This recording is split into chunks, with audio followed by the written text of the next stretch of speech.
It is Thursday, the 6th, the 5th, the 6th. I believe it's the 6th. 6th. Okay. The 6th of Thursday. You ready? Is it go day? It's go day. I got a lot of deliveries today. What is one thing that you wish you didn't do? Oh, only one? Yeah. What's one thing you wish you didn't do? I hit snooze. I wasn't talking to you. I was talking to the camera. What did you? I'm just kidding. What did you say? Hit snooze. I wish I didn't hit snooze. Hit snooze. I wish I didn't hit snooze. I wish I bounced out of bed. You have an unhealthy relationship with your With my snooze bed. button. You have with your snooze button. I do. Mm. I like how I'm waking up. I just wish it would be earlier. Like you wake up over the course of an hour.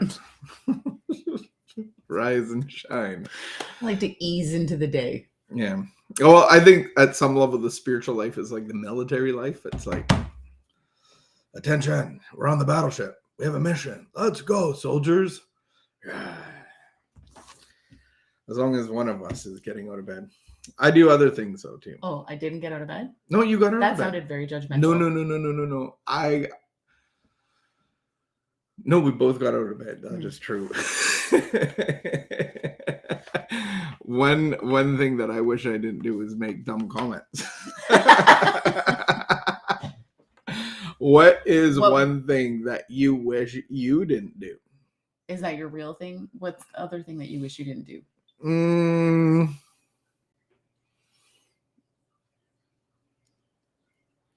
I don't know. I think one thing I wish I didn't do is spend too much money eating out. Yeah. Do you think that wishing is somewhat like kind of like ruminating? Ruminating? Yeah, probably. Yeah. It's a resentment. Is ruminating beneficial to our mental and spiritual health? No. But can that thought process of like, I would rather not be doing this, would that maybe propel us into the different direction? I think and ask, like, point out where I'm weak and where I need God's strength. Yeah, I think that it's a good place to be honest, and then to be honest about where we are, and then to say like, okay, that's not where I want to stay. Andrea, I asked the awkward question. What's one thing that you wish you didn't do that you do? And so you've probably missed the what we Watch said. It later. But what's one thing that you wish you didn't do? Yeah. And so it's not about a measure of rumination. It's maybe it's like just going like, yeah, there's things in my life that I need to sharpen up, and if I had the power to do it, I would have done it by now. I don't want to be run by self-motivation, but I want to be strengthened and encouraged by God's love. And so taking those thoughts and taking them to meditation. Yeah. Taking them to God instead of just like ruminating over it and turning it over and over in my head and living in regret and remorse and blah. But then I could ask myself, or you can ask yourself, like, so I would ask myself, what's causing me to eat out too much? What's causing me to spend money on food outside of the house? Or in your case, what's causing you to hit the snooze button? Like what's inside of me that is that unhealthy part that's pulling me into that direction? You could really like dissect it. You can. All right. So hit this. Oh, hit the snooze. Andrea, that was mine. Hit the snooze button. Not one time, not 5 times, 100 times. That was mine. Thank you, Andrea, for exposing yourself. But yeah, same. I think a lot of people have that one.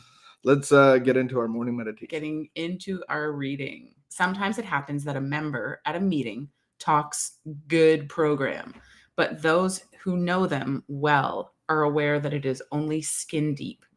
They profess compassion for the alcoholic, or I guess you could say in other groups they profess that they don't want to drink anymore. But all the softness goes out the window when they are crossed or disappointed or annoyed. The real untamed faults come through, and they hardly even realize it themselves. When we only make superficial changes in ourselves and give only ardent lip service to the program, our progress is slow and our relapses many. The regeneration must be a true spiritual rebirth. It must go very deep, with each character flaw replaced by a new and good quality. Today's reminder: I must be completely honest with myself in uncovering the faults which hamper my spiritual growth. One by one, watchfully and painstakingly, I will replace them with constructive attitudes. Quote, men imagine they communicate their virtue only by overt actions and words.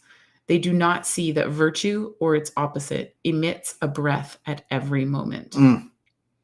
That is by Emerson, an essay on self-reliance, paraphrased. Emmy. What I'm hearing is, like, when I hear people that I know that are like having lofty shares, I'm rolling my eyes and I'm like, fake news. So then how do I be real news? And so one of the principles that we're trading in is about how I'm being seen. So one of the principles is that we don't just try to read the book. We don't just try to read the Bible. We become the living word. We become a new creation. We become what, like, our actions are going to speak louder than words. And so is my heart speaking louder than my mouth? And so then I become real news, because one of the principles, and it says attitudes, but one of the new spiritual principles that we are incorporating into our thinking, because our thinking comes into our action, is that we live the book. Like, we live the book. We don't just read the book. We don't study the book. We don't memorize the book. We actually we live the book. Right, but you have to study. You have to study in order to know, and learn and grow to how to live. Yeah, you have to do the book, but the whole point of the book is, and you can, the Bible, the big book of AA, is how to have a relationship with God.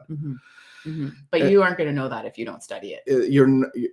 No, but a lot of people don't live it, and they study it and they regurgitate it and recite it and know all the pages and say how many musts there are in the big book and blah, blah, blah, blah, blah. And they can quote all of this stuff, but they're actually not being transformed by it. And so it's a directional book to a path to have a relationship with God. I don't know what to say, because I think it's really important to study. And I'm not. Did you hear that I'm not saying? Well, you're hearing something like you have the to process. Like, people. Well, you're not going to live the book if you don't do the book. The whole point is. But so the prayer is that we would go from, like, talking the good program or talking good and saying things, but not having it just be skin deep. I don't know that we can make that happen. Continuing and being humble, and I think that there's like a series of humiliations that happen to a human being in order to get them to the place of actually, like, surrendering and letting it permeate.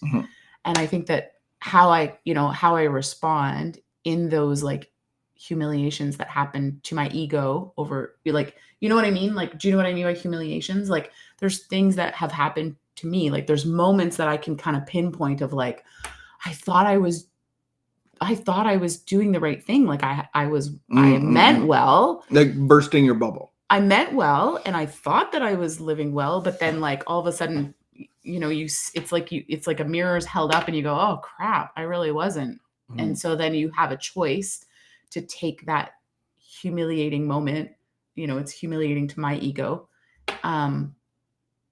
And either, like, dig in deeper, or, like, fortress up my walls and wall myself off a little bit more. And so I think that I think I'm actually not disagreeing with you.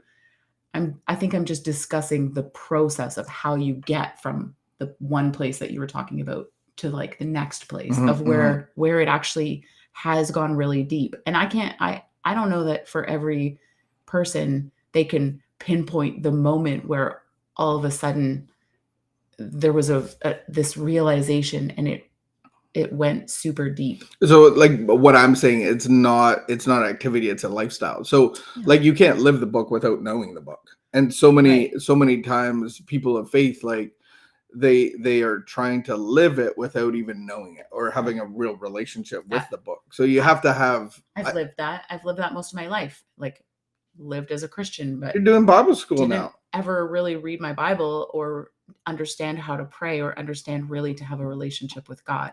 And I think that there's a lot of preconceptions that I had about what that was supposed to look like, and kind of always lived out of this place of like, well, I'm just never really going to be good enough. Like, I'm never really going to be like that. And so, but I was wrong. You know, those were misconceptions or preconceptions about what it was, prejudices about what it was supposed to look like. And I think it's the same thing with someone who's trying to get sober, someone who's trying to stop drinking, or someone who lives with an alcoholic or has a, you know, really heartbreaking marriage.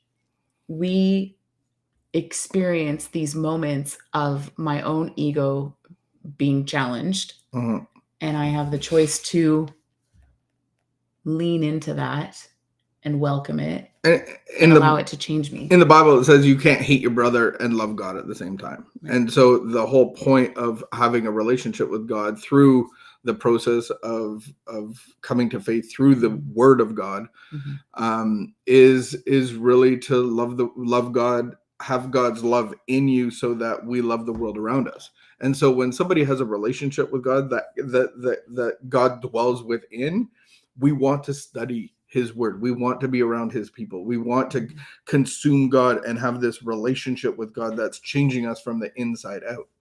And then we get to live out of that relationship. So I think it's like, what I would end with is your heart louder than your mouth? Woo! That's our quote for today. Is your heart louder than your mouth? Do you think that's what that quote meant? I don't know. Yeah, I think it is. Men imagine they communicate their virtue only by overt actions and words. They do not see that virtue or its opposite emits a breath at every moment. Very good. All right. Keep the peace, be of good behavior, and we will see you tomorrow.